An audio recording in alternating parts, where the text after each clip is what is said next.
અંકલેશ્વર સ્થિત ONGC ground ખાતે ગુજરાત રાજ્ય યોગ બોર્ડ અને ઓએનજીસીના સંયુક્ત ઉપક્રમે આંતરરાષ્ટ્રીય યોગ દિવસ નિમિત્તે એક વિશાળ અને ભવ્ય યોગ શિબિરનું સફળ આયોજન કરવામાં આવ્યું, જેમાં 3000થી પણ વધુ યોગ પ્રેમીઓ એકસાથે યોગાસનો કર્યા હતા।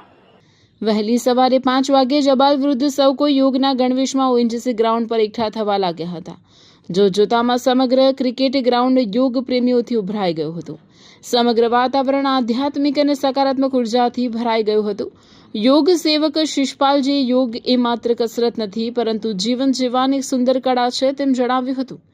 શિબિરમાં ખાસ ઉપસ્થિત રહેલા ગુજરાત રાજ્ય યોગ બોર્ડના ચેરમેન શિષપાલજીએ ઉપસ્થિત મેદનીને યોગ પ્રોટોકોલ મુજબ વિવિધ આસનો અને પ્રાણાયામ કરાવ્યા હતા। તેમણે આજની તણાવભરી જિંદગીમાં દૈનિક જીવનમાં યોગ અને આયુર્વેદિક જીવનશૈલી અપનાવવા પર વિશેષ ભાર મૂક્યો હતો। ઝોન કોઓર્ડિનેટર રાજેશભાઈ ભાવિનીબેન અને બિનિતાબેન, જિલ્લા યોગ કોઓર્ડિનેટર કામિનીબા રાજ, યોગ કોચ કોમલબેન, યોગ કોચ અશોકભાઈ, યોગ કોચ વિરેન્દ્રભાઈ, વિશેષ યોગદાન આપનાર યોગ ટ્રેનર મહેન્દ્રભાઈ સહિત અંકલેશ્વરના તમામ યોગ ટ્રેનરોએ ઉત્સાહપૂર્વક સહયોગ આપી કાર્યક્રમને સફળ બનાવ્યો હતો।